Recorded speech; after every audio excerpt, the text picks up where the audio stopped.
Kiersten has a background in child and family advocacy, community outreach and engagement, nonprofit program development, and mentoring. Her formal and informal education in family dynamics, specifically pertaining to blended families, motivates her efforts on behalf of children and families.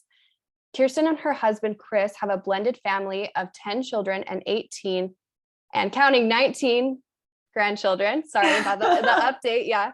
And have been enjoying the remarried life for 15 years. Kiersten's presentation for this evening is titled Stepfamilies Playing on Expert Level, where she will share vital tools for nurturing marriage, navigating co-parenting and stepfamily relationships, and embracing the beauty of each family's uniqueness. There will be an anonymous Q&A session with Kiersten for the final 15 to 20 minutes of this 1-hour webinar. Please feel free to write down your questions and save them for that portion of this webinar. This workshop is approved for 1 continuing education credit. You can email me at marriagecommission@usu.edu to request a certificate. And a recording of this webinar will be available soon after the webinar tomorrow. All right, Kiersten, thank you so much for joining us today. I'm going to turn the time to you. Hey, that is great. I'm going to share my screen here, and we're going to try to hopefully get this the right presentation. All right. So hopefully you can all see that. And I really wish that I could actually see all of you. It's unfortunate that I can't. So it's a little bit hard just to look at a screen and hope that you can see everything correctly. I guess Camilla will let me know if you can't. So blending families, playing on expert level. I'll explain where that comes from in just a minute. But first I want to introduce you to my family. And Camilla was reading from my bio, and I literally just changed this slide while we were talking, because this is our family. This was 2 years ago. We have 10 kids, 5 sons, 5 daughters. When this picture was taken, we were down a couple of daughters-in-law. Now we have 3 daughters-in-law and 4 sons-in-law, and 19 grandchildren as of 4:30 p.m. today. So that's why the bio said 18, because we just had our youngest granddaughter, Sigrid, Siggy, born at 4:30 today. So we're super excited about that. And a big shout out to my son, Josh, and his wife, Taylor. And that will hopefully be the only time I cry through this presentation, but love our family. So, all right, let's get started. It's interesting to me that when you think of families like ours, you think of us as being non-traditional. But the fact of the matter is that non-traditional families make up more than half of American families today. There are fewer traditional, and when traditional, I mean mom, dad, and biological children. There are fewer traditional families in the United States than there are non-traditional families. And yet the vast majority of the resources are actually built for traditional families, which makes it really tough when you're blending a family to try to find resources. We often have to modify resources to fit our families, or, which is the case with a lot of families, we just kind of pretend to be first marriage traditional families, and that doesn't always work out in our best interest. So tonight I'm going to try to present some things that will hopefully be general principles, but you might have to pick and choose which ones really resonate with you and which ones you most identify with. But the biggest thing I'd like you to do, and if you want to take out a piece of paper or maybe your journal, what I'd love for you to do tonight is just pick one thing that really resonates with you, something that brings peace to you and your journey in blending your family, or a specific goal that you want to work on. And I don't want you to pick a goal that your spouse can work on, or that your stepkids can work on, or that you can sort of slide in there and share with them. I want you to just pick something that you yourself can work on, because really change only happens from within. So All right, let's move on. Before I go too much further, I kind of want to share with you how I came up with the title, Playing on Expert Level. So this is my son, Andrew, and he was 9 years old when this picture was taken. And I always have to explain his crazy hair. He actually had a cute little haircut underneath this beaver skin hat that was part of their Boy Scout activity, or their award ceremony. But anyway, so he's now about 21, but at the time that this picture was taken, he was about 9, and this is actually when this story took place. So we were about 2 years into blending our family, and Andrew was telling me about the struggles he was having with his younger stepsister. So this was my husband's youngest child from his second, and the only child from his second marriage. And as Andrew was talking to me, I really hurt for him. I hurt for the experiences that he was having and the struggles that he was having. But I also knew about some of the challenges that my stepdaughter was facing, and my heart ached for her as well. And so I felt a little bit torn. And as Andrew and I were talking, I shared my concern with him and validated his feelings. But I also told him that sometimes if we can look beyond what a person's outer actions are telling us and look at their heart and try to understand what their experience is, then we might react a little bit differently. We might respond a little bit differently. And so, of course, what I was teaching him was empathy. And Andrew, at 9 years old, sat there and listened. And he's a very thoughtful person anyway, but he was very thoughtful. And then he looked up at me and he says, "Gosh, Mom, that's like playing on expert level." So he uses this profound gaming analogy to really, I think, articulate what it feels like to be in a step family. It really is like playing on expert level. And the power of empathy and the tool of empathy is an expert level tool, but it's very difficult to use. It's very difficult for adults to use, let alone a 9-year-old child. So we're going to talk about empathy. And as we get started with that, I'd love for you guys to think about that in, hopefully this video will work as we watch this video. Insider-outsider positions, especially in the step couple, are intense and they are stuck. So here's what happens. I'm Gary. We'll make you Claire, and you finally got my attention and we're having a conversation. And Hallie, I'll make you Hallie. Hallie gets off the bus, and Hallie has either gotten picked for the soccer team or she didn't. And she has a lot she wants to say. We're talking. Hallie bursts into the door, and I'm a good parent. What am I going to do?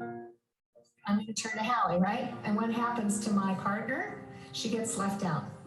It happens over and over and over and over again in step families. Stephen Porges, who's an interpersonal neurobiologist, says we have a neural expectation that people close to us will not turn away. In a step family, parents are often turning away. Either I turn away from you to you or from you to you. No one asked me if I wanted a new mother. No one even asked me if I liked her. This means that step parents often become stuck outsiders. Stuck outsiders feel invisible, unseen. They feel rejected. Parents are stuck insiders. I turn to you, you're upset. I turn to you, you're upset. And we haven't even included my ex-wife who wants, a change in weekends, which you don't want. So stuck insiders are torn between the people that they love. They often feel anxious. They may feel inadequate. And remember that Gary says, don't make me choose. So if we're sitting with a couple, we can say to the step parent with the parent listening, it is so hard to feel ignored over and over again, up close and personal. Am I getting that right, Claire? Yes. And turning to Gary with Claire listening, it is so hard to feel torn between the people you love. You turn to one person you love and somebody else is upset. You turn to the other person and the other person's upset. So difficult. Am I right, Gary? Yes.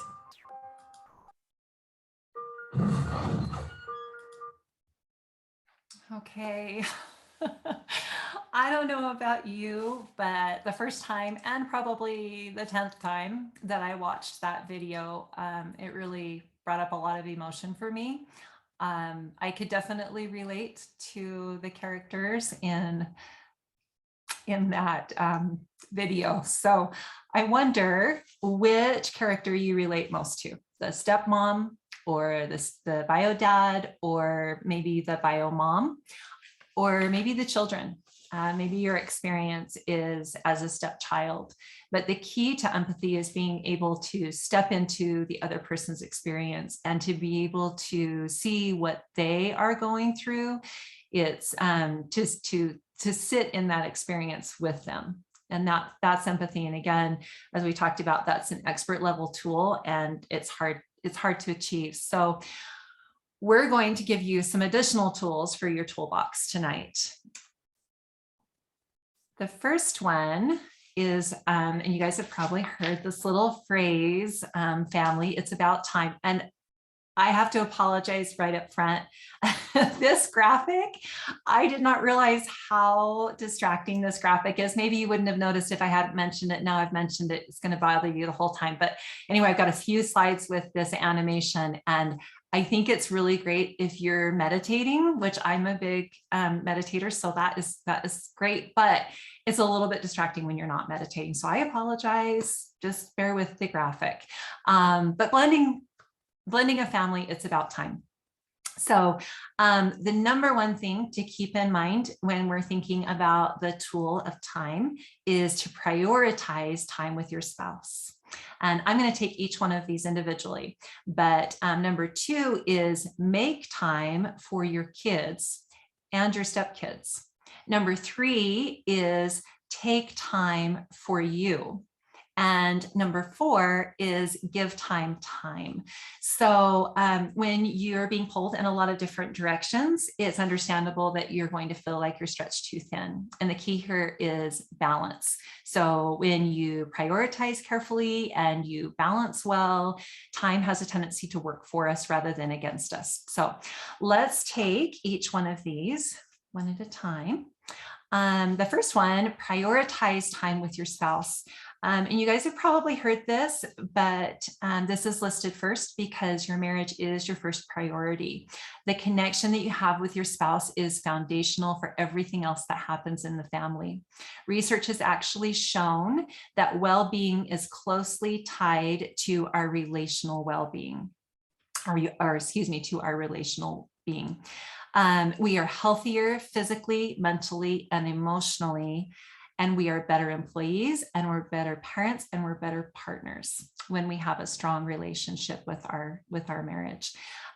So we can clearly see the benefits of prioritizing our marriage, but that can be really hard to achieve when you're being pulled in a lot of different directions. So we're going to talk more about some tools that you can use to prioritize your marriage and to be more effective in that. But the thing that I want you to take away from this particular slide is that quality matters more than quantity. So it's not the amount of time, it's the quality of time. And really it's those regular deposits into the emotional bank account that make the biggest difference. Okay, let's look at number two. Make time for your kids and your stepkids. So it's a little bit difficult, especially when you're starting out in a step family, because you are told that your marriage needs to come first, but how do you do that and not abandon your kids? And so it's I think really important to just state that prioritizing your marriage does not mean you have to choose between your marriage and your kids. Your kids need you, and it's really important that you're there for them. So step parents, my advice, and this is something I have to admit I really struggled with when my husband and I first got married. I felt very threatened with the time that he spent alone with his kids. And there was a lot of different reasons for that. And we're going to kind of go into some things that will help with it. But But the more that you support your spouse in spending alone time with their kids, the more the kids are actually going to be open to having a relationship with you because you don't present a threat to them.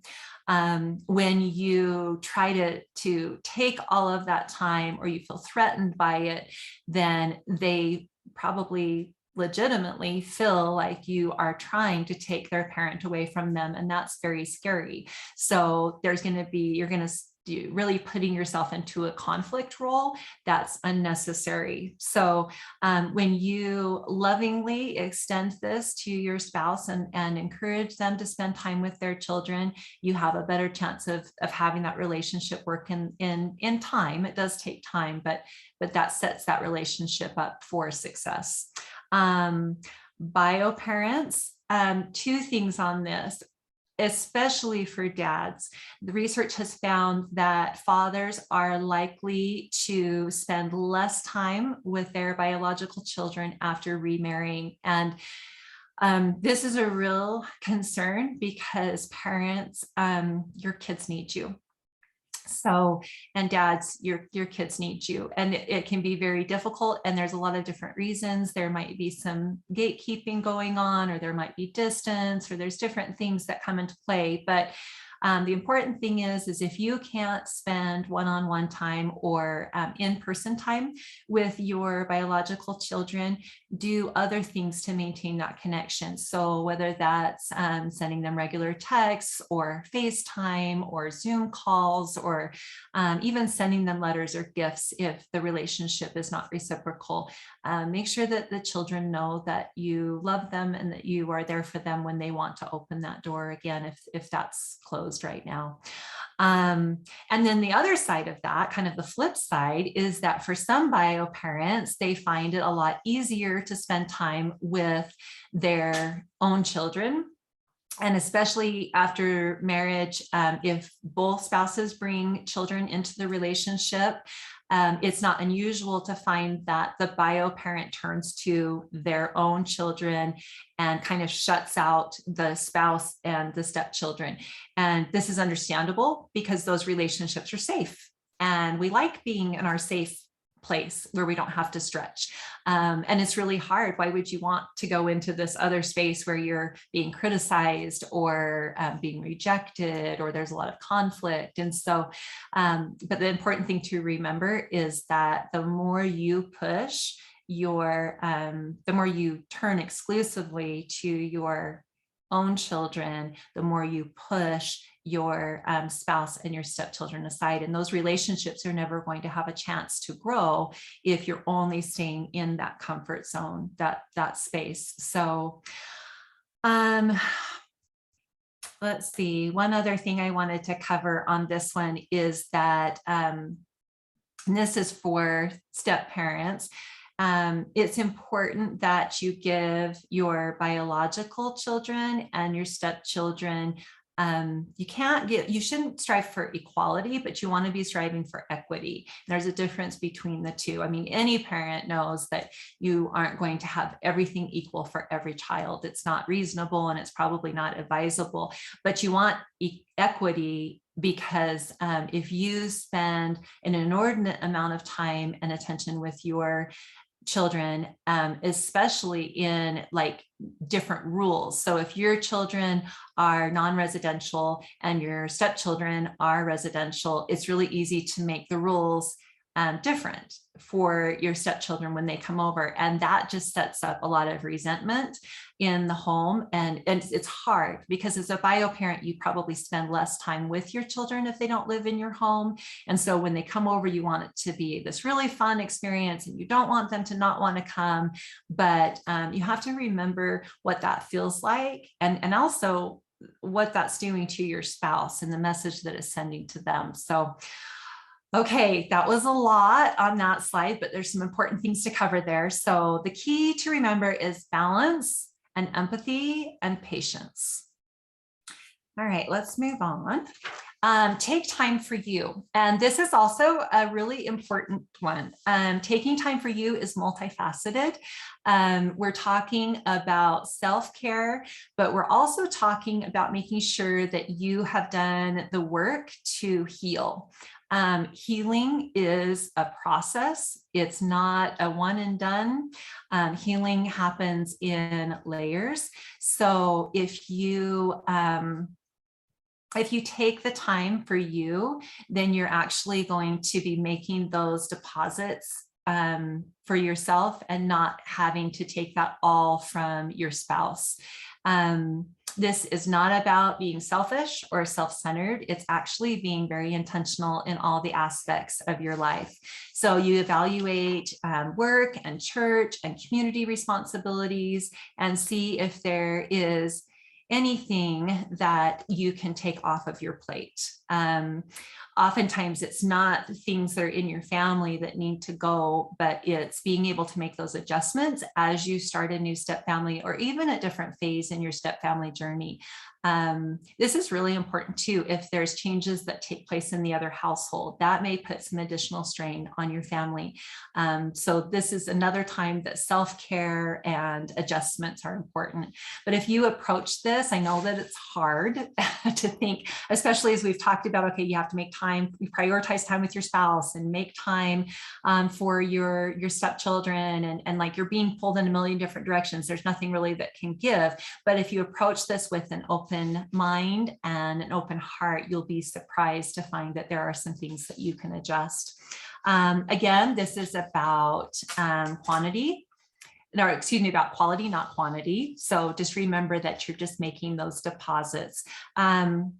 The kind of the rule of thumb for us was that you can establish kind of your non-negotiables. For me, my non-negotiable self-care is early morning meditation and exercise. And for my husband, it's veg time after work. So he kind of, I always say like he needs a little bit of time to turn from his work self to his family self. And I just recognize that that's a really, really important part of his self-care routine. And I honor that. So, okay, let's move on. Give time. I actually read this slide to my husband. He's like, give time. What does that even mean? That's not grammatically correct. And I said, well, you have to understand what I'm asking or what I'm saying here. So give time. Relationships take time. Emotional bonds, which we're going to talk about in just a minute, they take time to form, and they're different from the biological bonds.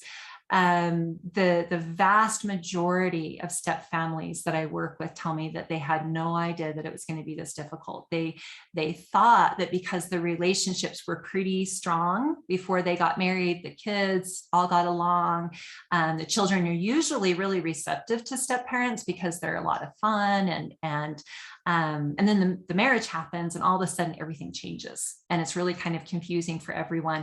And there's a lot of kind of hurt feelings that happen in those first few years. And so not only are you trying to establish bonds, but you're trying to renew bonds. And after 15 years, I just feel like for me, this is one of the most important things to remember is that these things take time and you need to have the long view. You can't be so focused on the challenges that you're having right now, or this feeling like this is never going to end. It's always going to be like this, because it's going to get better.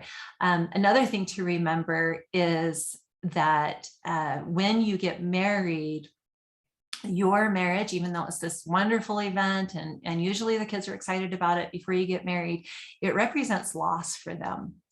The reality of actually living together and joining these families, the kids have to grapple with the fact that their biological parent and their biological parents are not going to get remarried, and you represent that to them. So that's where that pushback comes from a lot. For a child that may have lost their parent to death, that's a reminder to them. Your presence is a reminder to them that their parent isn't there. So you can understand why it kind of, there's a setback for a time shortly after marriage, and it can last. It can last for a few years. Ours definitely lasted for a few years. But here's some tools that I want to share with you, some specific tools for the step parent. Okay, affinity seeking. Affinity seeking is friendship building that the step parent engages in with their stepchild. And I know it sounds like, oh, I don't want to be doing that. It sounds so fake. But it's actually a really important thing to do. Because it's a way of creating a bond that isn't actually there yet. So some ways that affinity seeking takes place: spending time and money, teaching skills, helping with problems, communicating, and other types of things that you can do. I'm actually, this next slide, and I hate to read this, but I want to make sure that I am portraying this correctly, but researchers actually found that step parents are most likely to establish and maintain a close bond with their stepchildren when they intentionally engage in affinity seeking behaviors. And not only that, but when they monitor the stepchild for their reaction and their response, and they're flexible in what they're doing in response to that child. And keep in mind that it's not just like the relationship is going to be this way, and if the stepchild embraces you, then it's just going to continue. With one of my stepchildren, we were super, super close. She was very young when we got married, and we were super close until she came and lived with us. And then there were a lot of dynamics that took place and that were going on in the other household. And she had a lot of loyalty binds. There were a lot of things. And I had to completely start over. I mean, I had a bond with her, and it was just almost overnight, just whoosh, and I had to start over in this affinity seeking, where I had to really be guided by her. I had to be guided by what she needed. And for a time, we actually didn't have a relationship. And that was also very painful for me because we were super close. But again, that whole idea of give time, because these relationships, if you're strong and steadfast and endure, the relationships will heal. I said I would cry once at the beginning, and here I am again, but I really just cannot emphasize that enough, that these relationships can heal if you will just give time, and if you just consistently show up. So Larry Ganong and Marilyn Coleman are two of my favorite stepfamily researchers, and they have spent they're actually in a stepfamily themselves. Larry, Dr. Ganong, is a step parent, and they've been researching stepfamilies for over 40 years. And one of their studies, or actually, I guess a conglomerate of their studies, they came up with 3 different types of affinity seekers. So early affinity seekers courted the child while courting the mother, and then moved into a parental role after marriage. And this is so common. This is actually what happens, I think, in most relationships that I talk to. Everyone I talk to, I give them the same advice. Don't move into the disciplinarian role too fast. That was the same advice we received, and we completely ignored it. Totally ignored it. Most people I talk to ignore it. And then they're frustrated and they don't know what's going on, and they don't understand. I mean, they feel like they had this relationship with the kids, and all of a sudden it's gone, and they don't know why. This is why. Continuous seekers, on the other hand, they develop the relationship before the marriage, and then they continue to patiently persist in establishing the bond with the child. And they do it without moving into the disciplinarian role. So if you think about it, biological bonds happen in infancy. And those bonds were established long before you came into the relationship. And depending on how old the child is when you begin the relationship and when you get married and actually start living together, there's a lot of history that's taken place. So oftentimes what happens is there's this idea that once we become a family, we're going to function as a total nuclear family, and the parent, the step parent, takes over that parent role, and that does not go over well with kids that are struggling with loyalty binds and loss and all of these other things, all these emotions that come up. So it just cannot be overstated enough that you need to persist, and you need to realize that this persisting in the bond or the affinity seeking it takes years. It doesn't just take months. And a lot of people quit as soon as the children's like kind of pushed back, they get hurt, they move in to themselves, and they don't continue in the relationship. And then those relationships are much, much harder to heal. So this beautiful map, this is our family map. My husband and I are in the middle, and my first husband and his wife are over on the side. And then my husband's two previous marriages are side by side. And you can see all of these lines that connect our family. So these are the emotional bonds, and blending.love, I'll have the resource at the end, but this is a really, really great way for you to be able to visualize how complicated it is for your kids. And those lines represent different types of bonds, and those bonds change all the time. So like maybe I've got a pretty good relationship with my former husband. And to be honest with you, I had a beautiful relationship with my husband's first wife, and still do. I absolutely adore her. My husband's second wife and I would probably be able to say that we considered each other to be fairly bitter enemies until fairly recently. And now I really care about her. We've been able to heal. We've been able to heal, and we co-parent together really, really well now. And I consider her to be a dear friend. And that just, again, give time. It's just amazing how that works. But the takeaway from all of this is that the tools for step parenting are patience, empathy, and endurance. All right, these are great tools for marriage as well, but I want to add some additional tools for your marriage toolbox.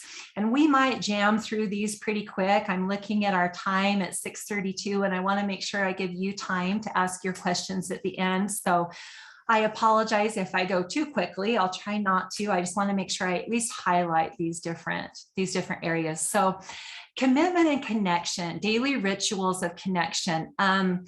Think about the times that you're passing one another. So first thing in the morning, before you get out of bed, or when you get out of bed, or when you're getting ready in the day, before you leave for the day, when you come home at the end of the day, and then before you go to bed. So those are all really good checkpoints to have these daily rituals. For my husband and I, and I'm all about the physical touch. So for me, it is having that 6-second hug. And I literally had to count it out when we first started, like 100, 2, 100. It wasn't like 1, 2, 3, 4, 5, 6. It was like, I wanted my full 6-second hug. I wanted to get every bit of, and it's amazing what happens when you actually hold someone for 6 seconds. You feel yourself like everything just, it's real, true connection. And so I highly recommend that one. But another one is when my husband gets home, we say hello and how was your day? And we give a quick kiss, but we don't talk about it. Like I said earlier, my husband has his veg time. And then once he's in husband role instead of owner role, then he and I are able to talk more about my day and his day. And so anyway, and again, remember those emotional deposits. They're just little deposits in the emotional bank account, but you want to make sure that these are done daily. Unspoken symbols of commitment.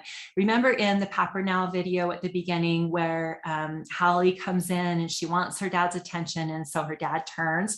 So an unspoken symbol of commitment is something that would be really powerful to use in those moments. So dad, when he turns to Hallie, he reaches behind and he touches his wife, her hand, to let her know, hey, baby, I'm here and I love you. But right now I've got to give my focus to my daughter. And in return, his wife can give him a little squeeze, or she can give him a knowing look. Those types of things communicate compassion, and they communicate connection and commitment and reassurance. And that gets you through some of those difficult insider outsider moments. Okay, the next one, this is one I feel really strongly about. This one's really important, and it's a little bit hard, and I think some people are kind of surprised by it, but you protect the bedroom. So your bedroom that's the ultimate connection zone. I mean, that's where you and your husband can be together, you and your wife can be together and reconnect and recommit, and it needs to be a safe zone.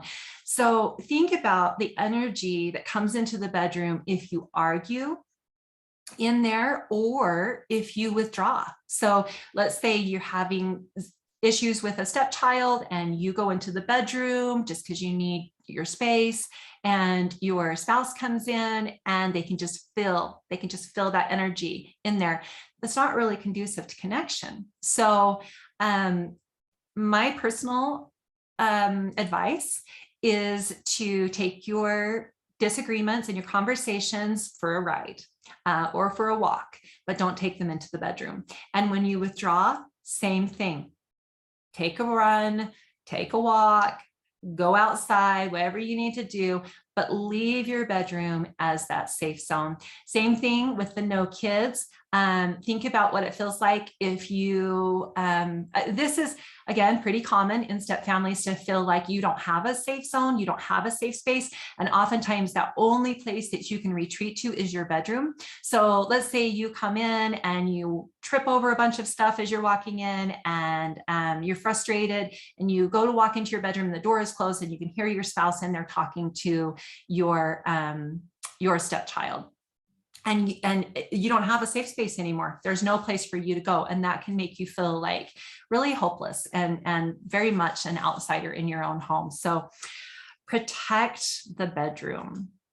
All right, the next one, love well, protect well. So this kind of goes along with that protection theme.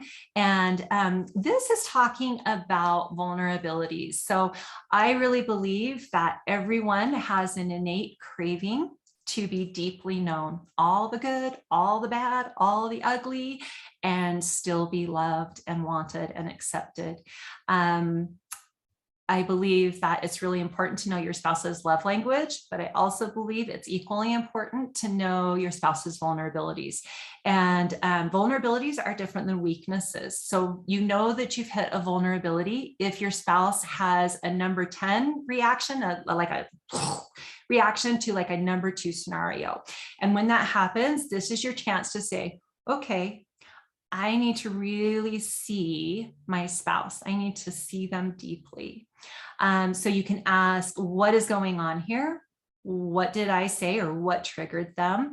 What emotions am I seeing? And what is their vulnerability? And then protect that. Okay, the next one, master your story. And this is another one that I wish I could spend, and actually I have spent an entire podcast talking about mastering your story.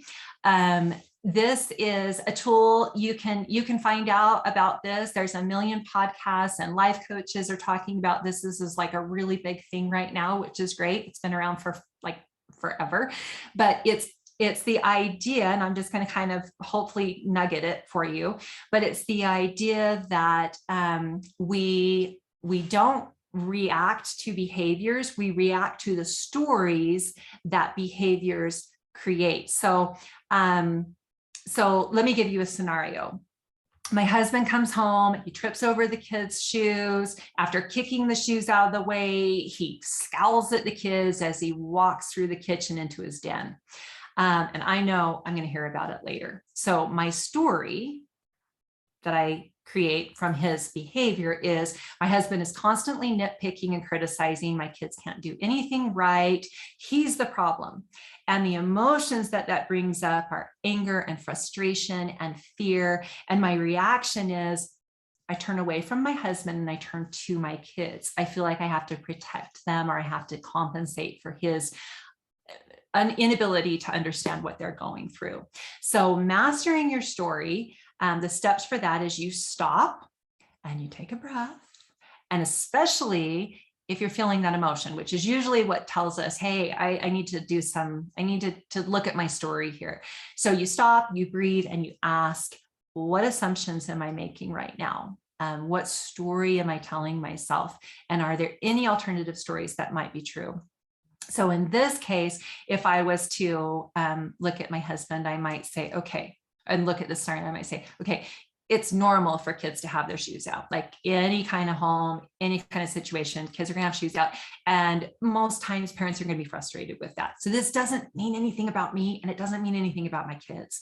But then you can kind of step inside your spouse, your husband in this particular scenario, and say, what is it that they're feeling? Like, how frustrating was that? They told them a million times, pick up the shoes, but they can't step into the disciplinarian role, right? They're supposed to stay out of that. So then they feel powerless. And how frustrating. So instead of getting upset and looking at them as the problem, you can look at your husband with compassion and say, gosh, you know, that's hard. That's hard to be in that powerless place. And I want to be able to empower them. And I want to be able to do everything I can to keep this door open between my children and my spouse so that they can develop this relationship. And if I turn to my kids and close that door to my spouse, I'm not making that relationship very, it's not going to happen. It's not going to happen. So that's mastering our story. I was sort of afraid to just not read, because I was afraid I would miss some of this stuff. So I'm not going to have a whole lot of time to go through these last few, but we'll just hit them. So record daily evidence that your spouse loves you.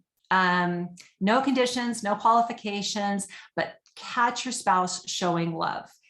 Perception is everything. If we expect our spouse to, if we have this ideal way that we want them to show us love, and if they don't show us love in that particular way, that it doesn't count, you're going to be sad all the time, and they're going to be frustrated all the time. But if you're intentionally looking for ways that your spouse is showing up for you, believe me, you're going to see it all the time, every day. Okay, the next one, develop an attitude of gratitude. This is such a great quote. We have evidence that people who are high on dispositional gratitude, which is the habitual tendency to be aware of blessings in life, have better relationships, are more likely to protect and preserve those relationships, are more securely attached, and are less lonely. Sigmund Freud wrote that the greatest fear in life is the fear of being alone and isolated. Our innate longing for belonging is strengthened when we experience and express heartfelt gratitude. So I actually kept a gratitude journal. I keep it on my phone, and I go back to it. I go back to it whenever I'm feeling angry or upset, because it gives me that perspective tweak that I need. All right, we're nearing the end. So the support network, I also feel really strongly about this. Step family living is super hard. It is super challenging, and it is really enticing to go to a best friend or to somebody else and just bash on the steps and talk about how hard it is and how frustrated you are and how ridiculous they are. And that does not build your relationships. So focus on building, not bashing, and really choose your support network very carefully. So choose a trusted friend, somebody that has your spouse's back and that is going to be able to play devil's advocate with your stories about your stepchildren. Finding other blended families is awesome. Finding a couple that has been in a blended family for 10 plus years and has kind of gone through some of those roller coasters can be super, super helpful in a support network. So, okay, this is, again, one of the really important ones in step families, surrender to serenity. You know, the Seinfeld episode where Kramer's like, serenity now. Okay, that's what I want you to imagine in this one. So God grant, this is the serenity prayer. God grant me the serenity to accept the things I cannot change, the courage to change the things I can, and the wisdom to know the difference. I can honestly tell you, in a step family, you're probably going to be in the top line and the bottom line 90% of the time. There's not a whole lot of things that you have the power to change, and there's a whole lot that you don't. And so being able to surrender to that is really, really critical. And the last one, I love this picture so much. And it reminds me of kind of my vision for our little family and what I want to have with my husband, my sweetheart. So kind of going back, and I'll just share this final story. And I'll try not to cry, but when my husband proposed, he nailed it. It was the most beautiful proposal ever. We were walking along the beach. We'd had this beautiful dinner. Our kids were all in the hotel, and he gets down on one knee and pops the ring, which is another story. But anyway, pops the ring box open and says, "Will you make me the happiest man in the world and agree to be my wife?" And then I blew it. I looked at him and I sort of stammered and stuttered, and I said, "Yes, but," and he's looking at me like, "But what?" And I said, "But you have to make me a promise." And I don't take promises lightly. And my kids will tell you I don't ever promise on anything because promises are too sacred. But I asked him to promise me something. And I said, "Will you promise me that you will never, ever, ever give up? If you promise me, I'll marry you." So he promised me, and I promised him, and we have kept that promise for 15 years. And I really believe because we've kept that promise for 15 years, we're going to be like this cute little couple, except my husband has way more hair. Okay, we are done, and we're going to open up the Q&A, but I want to give you some resources really quick. Smart Steps for Step Families is a fantastic course that is taught in person and online. It's offered through the Healthy Relationships Utah and the Utah State University Connection. And so if you, excuse me. So if you want and you're interested in this, I highly recommend it. Take a snapshot of that QR code. And then the next one, oops, I think I went too far. Oh, sorry. Okay, that one. Blending.love. This is that family map that I shared earlier. So if you are interested in that, take a quick snap of the QR code. Ron Deal, Smart Step Families is my favorite go-to resource. He does everything's from a Christian perspective, but I really believe regardless of your faith background or affiliation, that I think you'll find a lot of wisdom in the work that he's done. And then the Utah Marriage Commission, which of course I'm so proud to be a part of, and so grateful for the resources that they have. At the end of this, a survey is going to pop up. I would really love for you to write down the things that would be most helpful to you in a step family. If you could write down what resources the Utah Marriage Commission could be working on, we will get after those. So I'm going to stop my share here, and I think we're going to open the Q&A. I'd just like to mention really quickly, if anyone wants to ask a question anonymously, you can indicate that when you ask it, just in case there's anyone on here who wants to ask a question but doesn't want their name on it. Okay, perfect. All right, let me just read this really quick.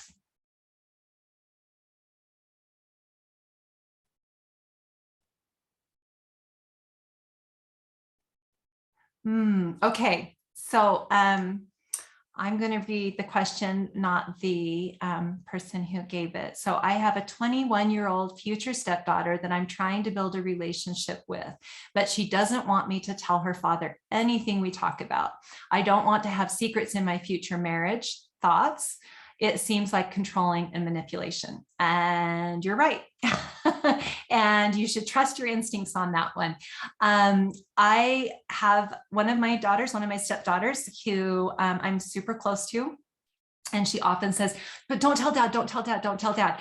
And I always have to remind her that my relationship with my husband comes first and foremost, and I don't keep secrets from him. And so if it feels like something that I need to share with him, then I'm going to share that with him. And I want to have that relationship with her. And I've actually had this conversation with my husband. in a number of these situations. And he's actually said, if you think that you're going to not be able to help her, if you tell her that you're going to tell me, I would rather have you help her.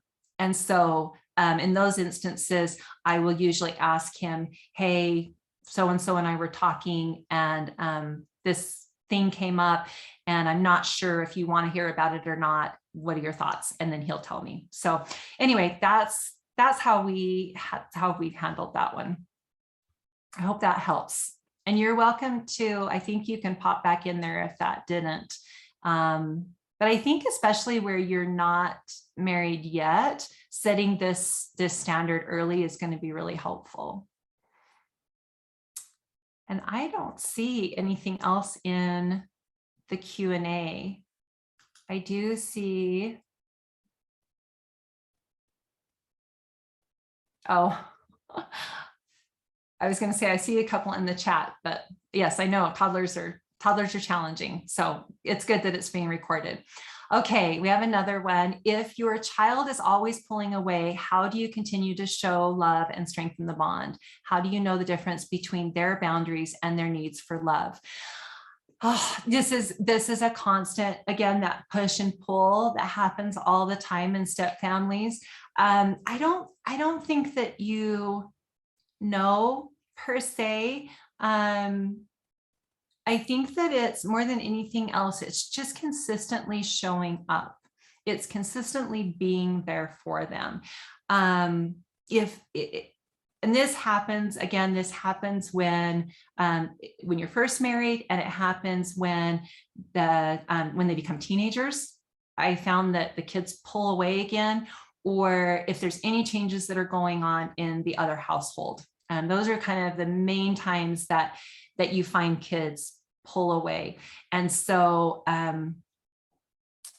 there's different love languages too. One of the books that Gary Chapman and Ron Deal wrote, Blending Love, I should have grabbed all my books so I had them all stacked up, but Blending Love in Blended Families, I think is what it's called. That's a really good one because it gives you some tools for how to recognize what their love language might be. And if you respond to them in their love language, they may be more open. I found that step kids, if you consistently, and children, if you're consistently showing up for them on their terms, they'll push and they'll push and they'll push and they'll push. But it tends to, there's a lot more going on under the surface than you realize. I know, like one of my sons and my husband were just like this for really until my son moved out. And so he was 15 when we got married. He moved out at 18. So for 3 years, they really did not have a good relationship. But now they're very close. And so sometimes it actually is just that phase of life for them. And there's not like a silver bullet, if that makes sense. But if you consistently show up, you consistently are there, you're consistently open, then when they're ready to meet you there, then they'll know that you mean it and that you're sincere. It's the biggest issue is when you withdraw. And a lot of step parents withdraw with the first rejection, or after a few months of rejection, they're just like, it's not worth it. It's not worth it. It hurts too much. Okay. Let me see if it's okay if I just read this one out loud. I was trying to figure out how to ask the question to know what they didn't know, a button to push. If there's, okay. So if there's any changes, so I'm dating or was dating this guy with his 12-year-old son. Long story short, he doesn't like me or my 10-year-old son. He's not letting me asking the questions I asked him regularly day to day. How are you doing? How's your mom? These video games all day. He's with his dad. So I was wondering.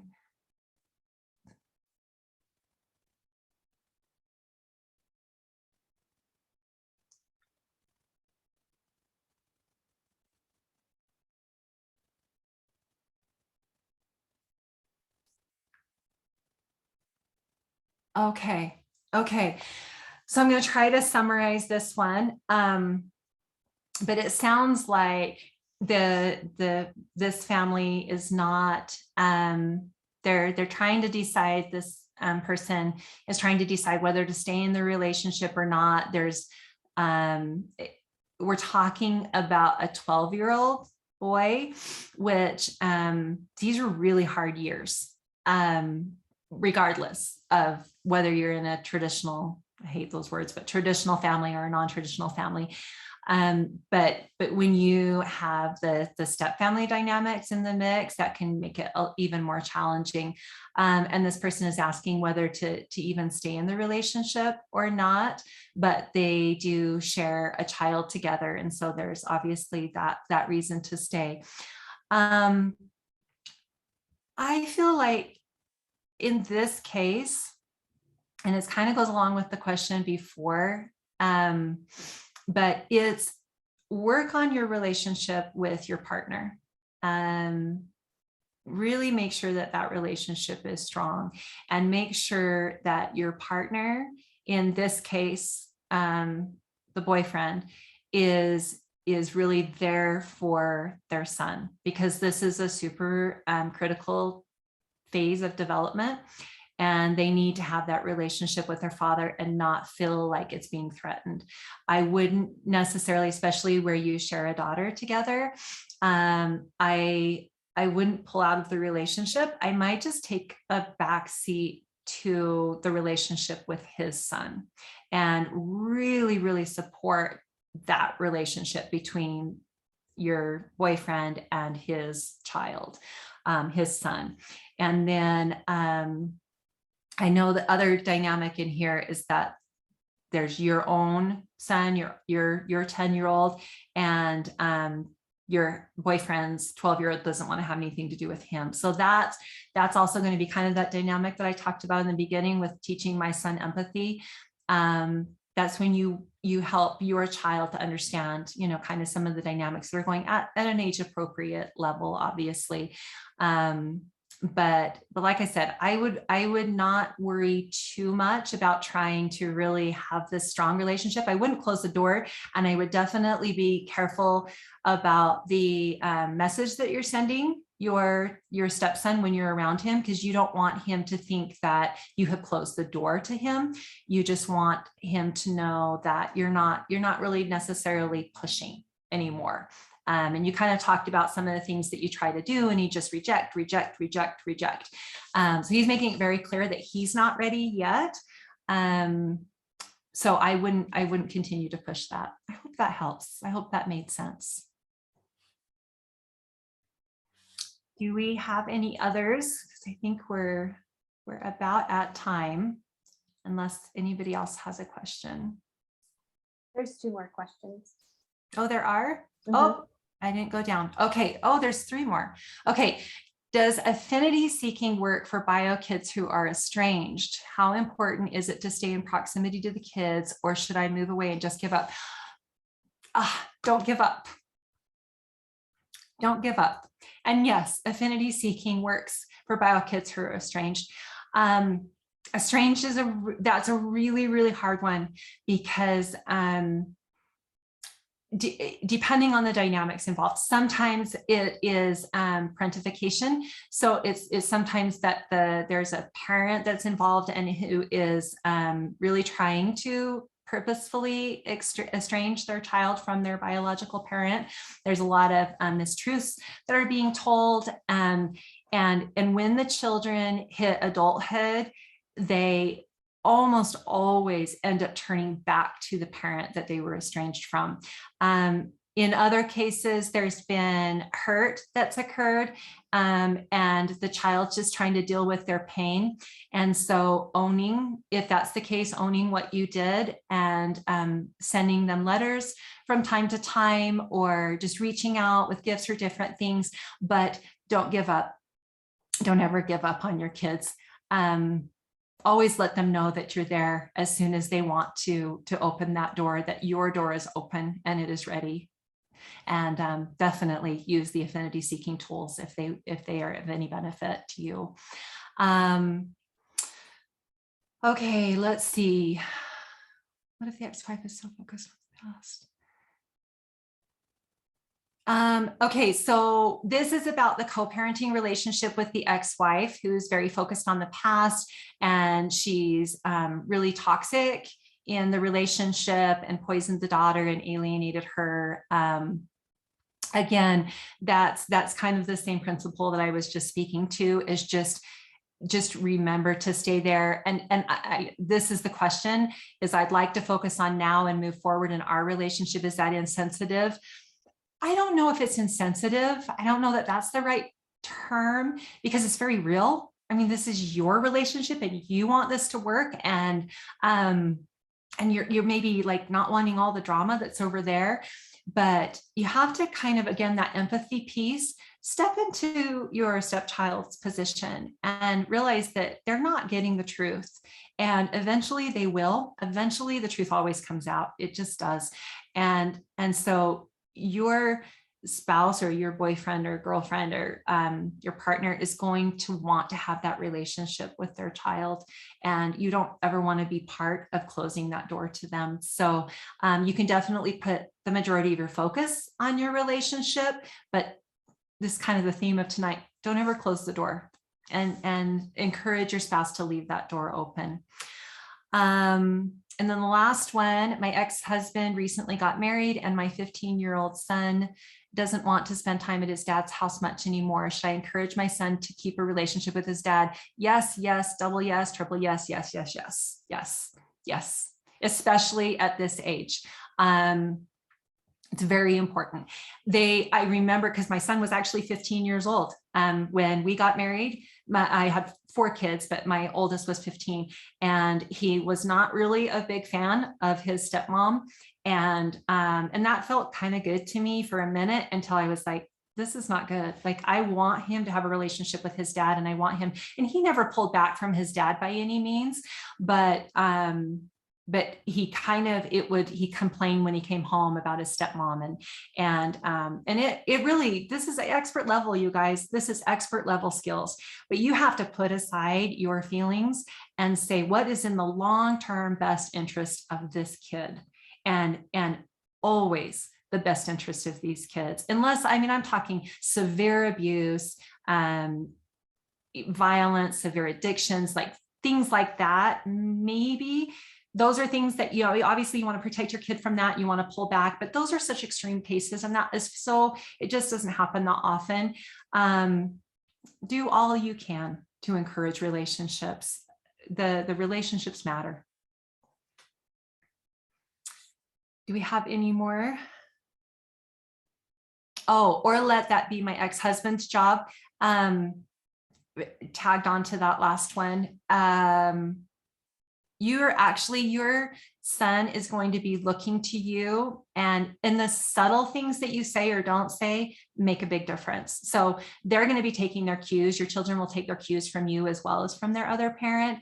And those loyalty binds that I was talking about earlier that happen after marriage, that actually makes it so much harder for your kids. Like that, just feeling all that pressure to make mom happy or make dad happy. And even if you're not like openly telling them they don't need to have a relationship with their parent, your subtle approval of them not having a relationship with them puts pressure on your child. And that is not a pressure that any child should have to carry. So in my opinion, everything that you can do to support your children's relationships with everyone in their family. And think back to that big picture that I had with all those emotional bonds. You can do everything that you can in your power. And again, this is expert level, but do everything you can in your power to be able to nurture every one of those bonds.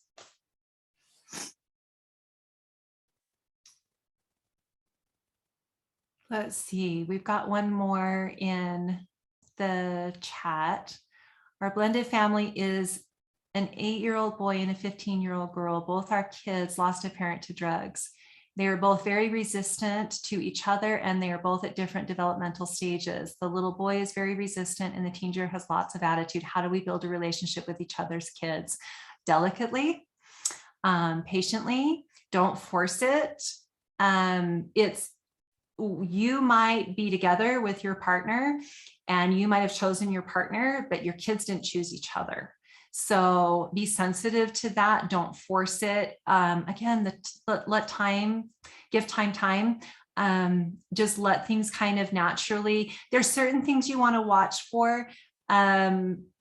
Watch for, I don't know how to put this. Monitor their relationship, monitor their interactions, make sure that everybody's safe and that there's not too much conflict, but be sensitive to them having their own space. Be very careful to make sure, for instance, that the 15-year-old doesn't have, or the 8-year-old doesn't get into the 15-year-old's things, or there's going to be conflict. So, I mean, kind of watch for those kinds of triggers, and again, don't push. And with what you just explained with both of your children having lost a parent, these kids have a lot of loss, and that means they've got a lot of pain. So be gentle, be patient, don't push. Just allow them to come to it naturally. Don't worry too much. Sibling rivalry is normal anyway. Chances are a 15-year-old and an 8-year-old, even if they were biologically related, might not be getting along super well. So don't take too much worry into that. I think that's one of the things with step families. Oftentimes we worry so much that it's because of our step family dynamic that's causing it, when it might even just be normal developmental stages.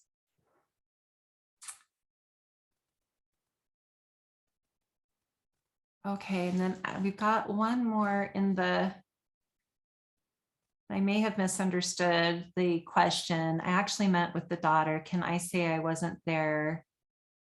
Can we focus on now and not the past? Oh, okay. So this was talking about the relationship with a negative, toxic former spouse, and this person is asking, can I say I wasn't there?